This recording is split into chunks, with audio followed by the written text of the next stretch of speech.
امریکہ اور ایران ایک بار پھر آمنے سامنے آ گئے۔ امریکی صدر ڈونلڈ ٹرمپ نے تہران کو ایک بار پھر سخت پیغام بھیج دیا۔ امریکہ اور ایران میں لفظی جنگ تیز ہونے پر مشرق وسطی کی فضا ایک بار پھر بارود کی بو سے بھری محسوس ہوتی ہے۔ واشنگٹن اور تہران کے درمیان بڑھتی لفظی جنگ محض بیانات کی حد تک نہیں رہی، بلکہ اس نے خطے کے امن کو ایک بار پھر داؤ پر لگا دیا۔ ایران اور امریکہ ایک دوسرے کی تجاویز سے مطمئن نہیں۔ امریکی صدر ڈونلڈ ٹرمپ اور ایرانی رہنماؤں کے بیانات نے سفارتی تناؤ کو شدت دے دی۔ کیا مشرق وسطی پھر جنگ کی طرف بڑھ رہا ہے؟ امریکی صدر کا سخت لہجہ واضح کرتا ہے کہ واشنگٹن تہران کی نئی تجاویز سے مطمئن نہیں۔ امریکی صدر ڈونلڈ ٹرمپ نے وارننگ دیتے ہوئے کہا، ایران کے لیے دو ہی راستے ہیں، معاہدہ یا تباہی۔ امریکی صدر ڈونلڈ ٹرمپ نے ایران جنگ سے جلد نہ نکلنے کا اعلان کرتے ہوئے کہا، مقاصد کے حصول تک تنازع سے نہیں نکل سکتے،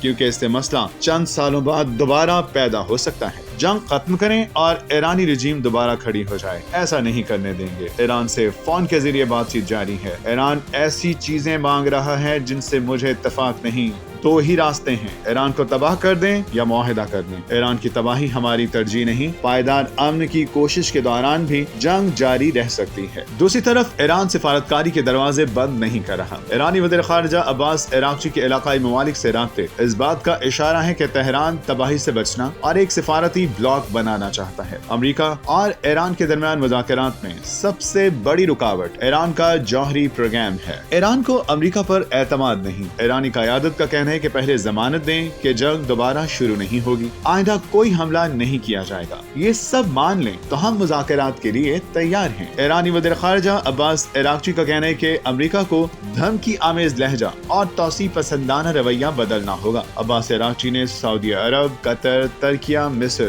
عراق اور آذربائیجان کے وزراء خارجہ سے ٹیلی فون پر گفتگو میں کہا کہ ایران سفارتکاری کا راستہ کھلا رکھنے کے لیے تیار ہے۔ آخرکار سوال یہ نہیں کہ جنگ ہوگی یا نہیں، بلکہ یہ ہے کہ کیا فریقین اس کشیدگی کو کنٹرول میں رکھ سکیں گے۔ موجودہ صورتحال ایک ایسے مرحلے کی عکاسی کرتی ہے جہاں مکمل جنگ کسی کے مفاد میں نہیں، مگر مسلسل دباؤ اور طاقت کے مظاہرے نے خطرات کو بڑھا دیا ہے۔ اگر سفارتکاری نے بروقت راستہ نہ نکالا تو ایک معمولی چنگاری بھی پورے خطے کو اپنی لپیٹ میں لے سکتی ہے۔ دونوں ممالک میں اگر کشیدگی مزید بڑھتی ہے تو دنیا میں تیل اور گیس کا بحران بڑھ جائے گا۔ یہاں ایک اہم پہلو پاکستان کا سامنے آتا ہے جو خاموش ثالث کے طور پر ابھر رہا ہے۔ ایران کی تجاویز پاکستان کے ذریعے پہنچنا اس بات کی علامت ہے کہ اسلام آباد پر دونوں فریقوں کو کسی حد تک اعتماد ہے۔ آنے والے دن یہ طے کریں گے کہ یہ کشیدگی ایک اور جنگ میں بدلتی ہے یا ایک نئے معاہدے کی بنیاد بنتی ہے۔